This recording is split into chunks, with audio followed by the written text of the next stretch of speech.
We now have 6 minority coaches in the National Football League, and that's progress, and that's something the NFL has been trying to achieve, and this is all happening in the aftermath. Not all of it, but a lot of it is happening in the aftermath of the Brian Flores discrimination lawsuit. We reported earlier this week that there will be 2 more plaintiffs added to that lawsuit coming up on April the 8th.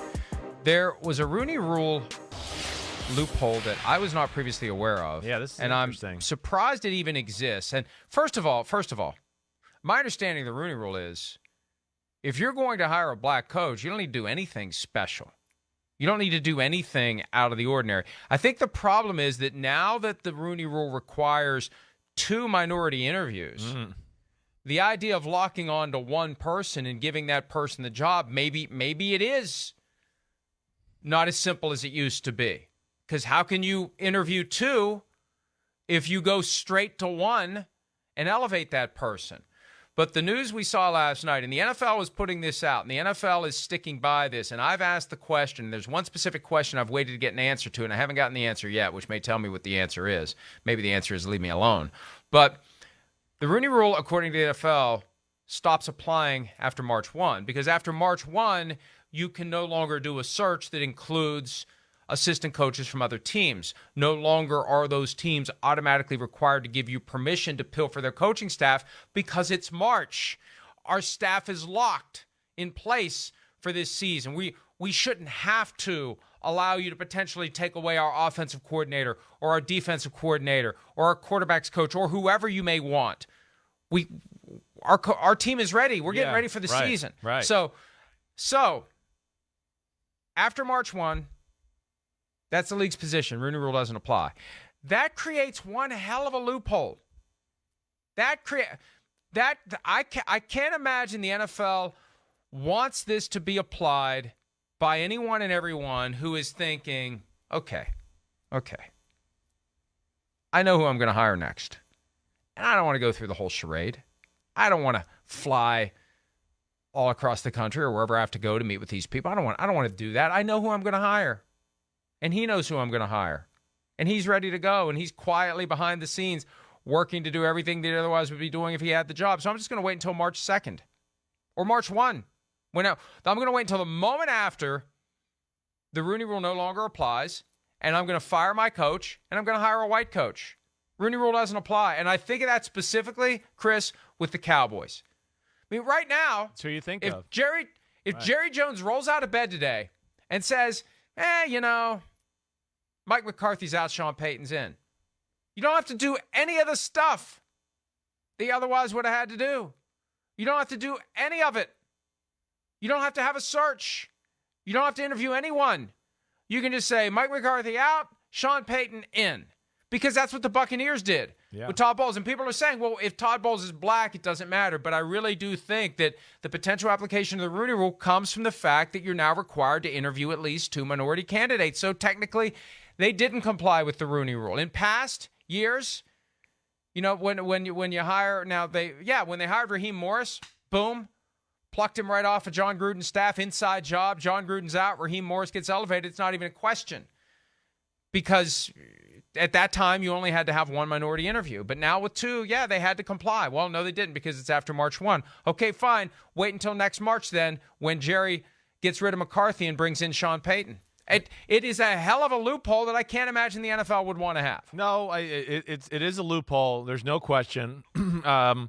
Regardless in this situation, great. A black man, an African-American who's deserving to be a head coach got hired. So that's good. You're right. They didn't follow it to a T. It does seem weird. But I guess what I would say just to, push back or at least have a conversation with this is I think it would be very rare instances like this. It'd have to be almost like a Sean Payton type of guy.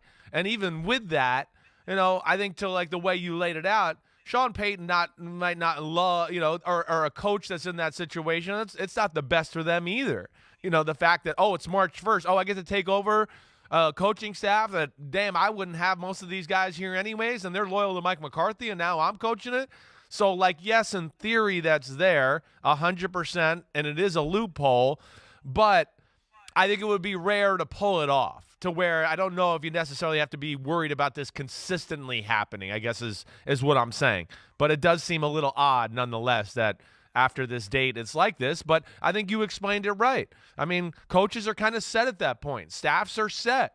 You know, teams have lost a defensive coordinator and replaced it. You can't go, oh, wait, they replaced their defensive coordinator. Now we want to steal your next defensive coordinator and go somewhere else. That's where it would be tough. But I hear what you're saying. There's definitely an issue there. I would have assumed that the appropriate procedure, once the ability to interview and hire coaches from other teams has ended as of March 1, or whenever the deadline was. I didn't know when it was. Now I do. It's March 1.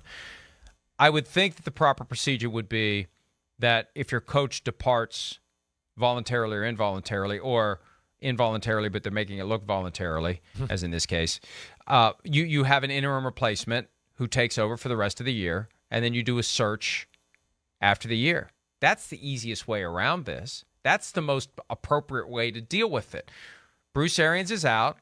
Todd Bowles becomes the head coach for 2022. And then after the season, we do a search that fully complies with the Rooney Rule. And that's clearly not going to happen here because Bowles got a 5-year contract. And look, to make this work as a true succession, it's not a true succession if Todd Bowles is the coach and all he's got guaranteed is 1 year. Right.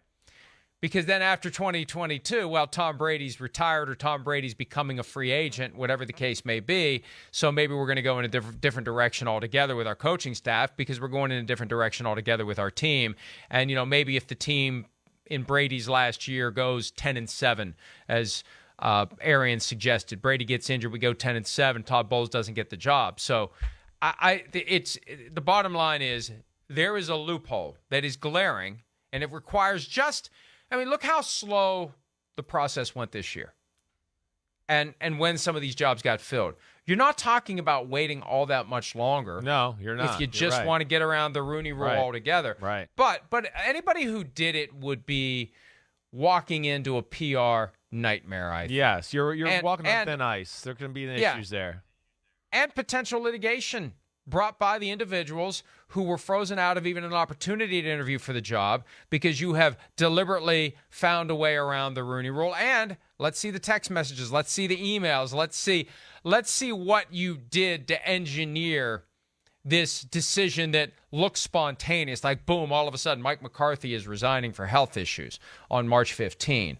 When behind that curtain, it's clear that Jerry Jones was setting this up for a McCarthy to Peyton switch. So I think I agree with you. This is something that is going to be used very rarely. Right. Whoever does it is stepping into a PR nightmare potentially. Yep. And number 3, you may get yourself in trouble with the league or you may get yourself sued because if you set this up in advance to spontaneously happen after March 1, there's a chance that the digital paper trail is going to show that you were up to something and you're going to be held accountable. Yeah, agreed. Let alone, I think you add that with the risk of not having the right coaching staff and that being weird and all that too.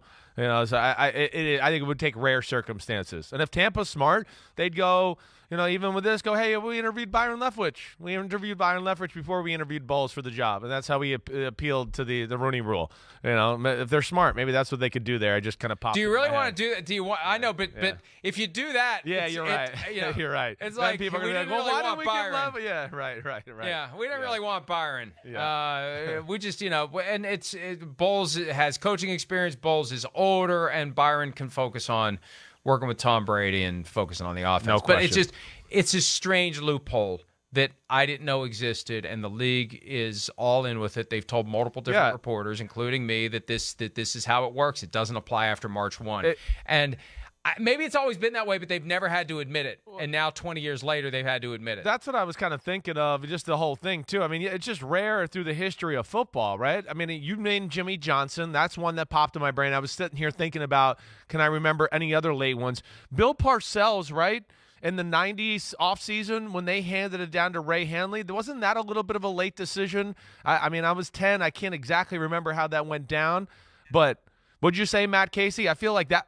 He's looking it up. Yep. I felt like that was like almost a March decision as well. It was a little bit like he was coming back, and then all of a sudden it was like, I'm exhausted and I need to step away, and they gave Ray Hanley the job. But to your point, it is rare, and I was just wondering too, just as a football fan, those are the only two ones I can really think of. May 15.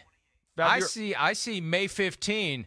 May 15, 1991, Parcells stepped down from his post as Giants head coach. Right, May 15, 1991. I thought it was late in the game. I wasn't sure if I was remembering that correctly, but yeah, so it's very rare, to your point. And I think it would take the aligning of the stars, like you said, of some special coach who's not a coach for another football team, sitting on the sideline there, and you can get him.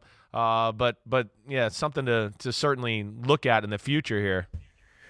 And it's far less likely to create any type of a problem for the team if the next head coach is black. That's right. So the Buccaneers aren't in an issue here. But if it ever does happen where the next coach who is hired without the benefit of a search that complies with the Rooney Rule is white, there's going to be hell to pay. And maybe that's the biggest deterrent.